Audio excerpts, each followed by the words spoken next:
Hey everyone, welcome back to Afterthought FM. Today I watched the movie 21. It's the Blackjack movie with the Kevin Spacey and Jim Sturgis and all that.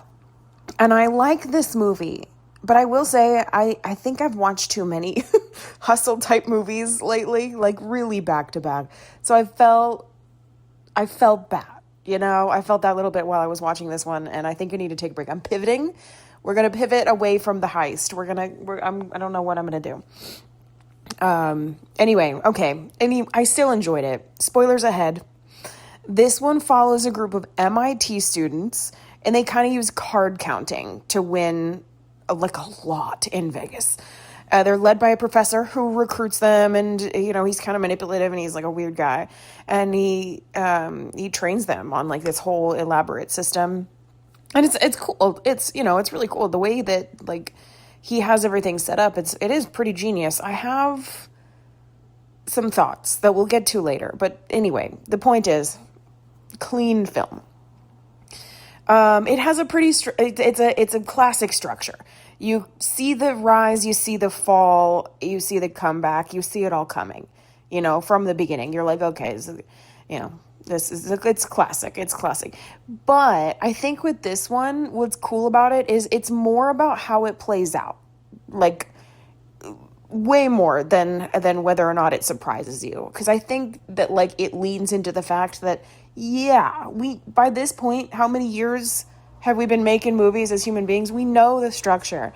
But how can we make it about the play, rather than the structure? And I like that.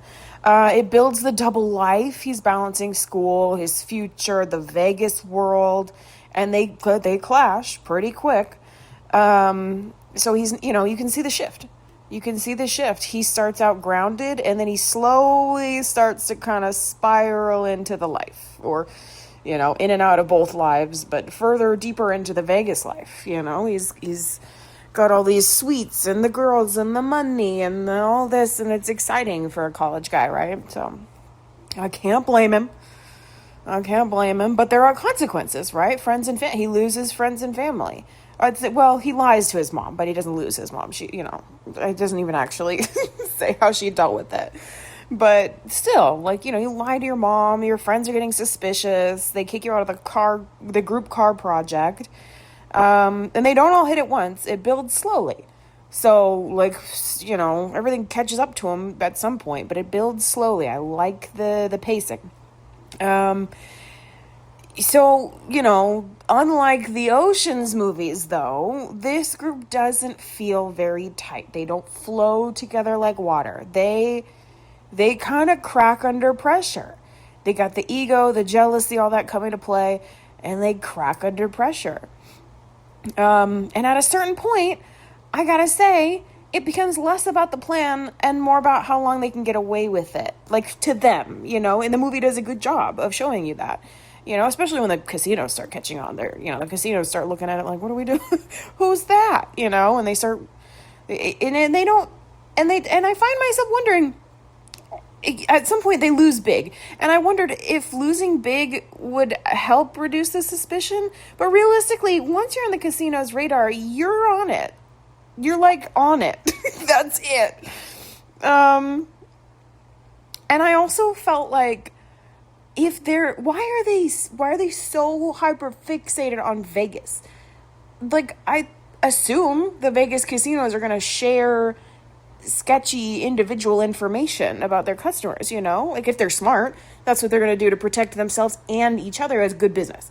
It's just good business. You don't have to collaborate on much else, but you want to do things that are going to be mutually beneficial, and that's how you make money. And I just thought, you frequent Vegas. You didn't want to go anywhere else. Atlantic City, somewhere, vary it up. I don't know. Anyway, okay. The love interest is Jill. I was a little bit confused. She's drawn to his confidence at first. And then she kind of pushes back on how he changes, and it makes sense. And I get it, but it's underexplored. It kind of just they didn't give her enough screen time. She needed to be able to explain herself. She needed to be able to and also, I did not like that the women couldn't be the big players either. That was kind of lame. And the throwaway line about that was like Kevin Spacey's character was like, "Oh, I don't trust the girls." Like, okay, why though? Like they're just as smart and potentially would raise less suspicion. Far more people would suspect a man, right? So I saw anyway.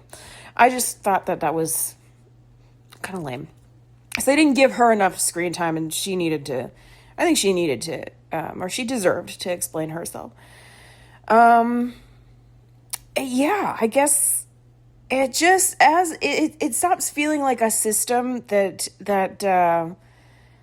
our guy, our main character, is Ben. I forgot his name. It stops feeling like a system that Ben is controlling. It starts feeling like, his little world he's falling into is kind of controlling him.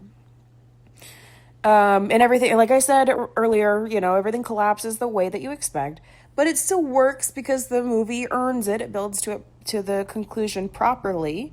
And I liked that it didn't just end with like a flat comeback. Like, it's just like, oh, he made his money back and he went to college. And like, there's a little bit of revenge sprinkled in there, and it made it satisfying because you're like, yeah, down with Kevin Spacey's character. And I don't know, wasn't there like a scandal? Down with him too. Wasn't there a scandal? Down with Spacey too. Yeah, sure.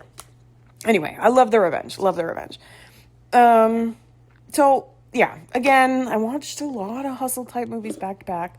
So I felt a little less engaged, but that's more on me than the movie itself. I still enjoy it. Solid movie, familiar structure, but strong character progression, satisfying payoff. Loved it.